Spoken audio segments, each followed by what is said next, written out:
அனைவருக்கும் வணக்கம். இன்று அருணகிரிநாதர் ஐயாவோட குரு பூஜை. ஆனால் முதல்ல நம்ம எல்லாரும் குரு பூஜை அப்படின்னா என்னன்னு தெரிஞ்சுக்கலாம்.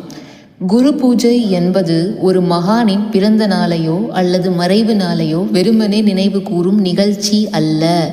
அவர் இந்த உலகிற்கு அளித்த ஞானத்திற்கும் அவர் காட்டிய இறைவழிக்கும் அவர் நம் உள்ளத்தில் ஏற்றிய ஆன்மீக ஒளிக்கும் நன்றியுடன் நாம் இருக்கிறது தான் குரு பூஜை.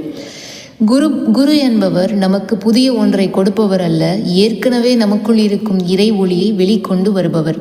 அறியாமை என்ற இருளை அகற்றி நம்மை நமக்கே அறிமுகப்படுத்துபவர் தான் குரு. இன்று நாம் வணங்கும் அருணகிரிநாதர் ஐயா ஒரு சாதாரண கவிஞர் மட்டும் இல்லை, வாழ்க்கையில் பல துன்பங்களையும் தவறுகளையும் சந்தித்த ஒரு மனிதர். ஆனால் முருகப்பெருமானின் அருள் கிடைத்த அந்த ஒரு தருணம் அவரது வாழ்க்கையை முழுமையாக மாற்றியது. அந்த மாற்றத்தின் பலனாகவே உலகிற்கு திருப்புகழ் அப்படிங்கிற ஒரு அரிய ஆன்மீக பொக்கிஷம் கிடைத்தது. தமிழ் மாதமான ஆனி மாதத்தில் வரும் மூலம் நட்சத்திரம் அருணகிரிநாதர் அவதரித்த நட்சத்திரமாக பாரம்பரியமாக போற்றப்படுது. அதனால் ஒவ்வொரு ஆண்டும் இந்த நாளில் அவருடைய குரு பூஜையை நம்ம கொண்டாடுறோம். முருகன் கோயில்களில் முருகன் எங்கெல்லாம் இருக்காரோ அங்கே அருணகிரிநாதரையா கண்டிப்பாக இருக்காரு. ஸோ முருகன் கோயில்களில் ரொம்ப பிரசித்தியாக இந்த குரு பூஜை இன்னைக்கு நடைபெறுறது.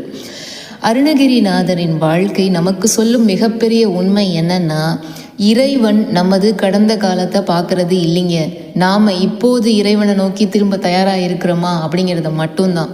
அதனால தான் அருணகிரிநாதர் ஐயாவோட வாழ்க்கை ஒவ்வொருவருக்கும் நம்பிக்கையோட சின்னமாக இருக்குது.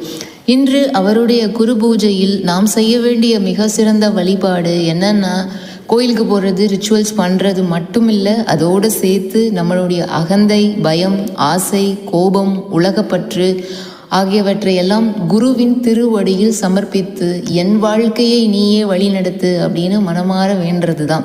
அதுவே உண்மையான குரு பூஜை. அதுவே அருணகிரிநாதருக்கு நாம் செலுத்தும் உண்மையான மரியாதை. அருணகிரிநாதரின் அருளும் முருகப்பெருமானின் கருணையும் நம் அனைவரின் வாழ்விலும் ஞானம், பக்தி, அமைதி ஆகியவற்றை மலர செய்யட்டும் நான் வேண்டிக்கிறேன். வெற்றிவேல் முருகனுக்கு அரோகரா. முருகன் திருவருள் எப்பொழுதும் நம்மை வழிநடத்தட்டும். நன்றி, வணக்கம்.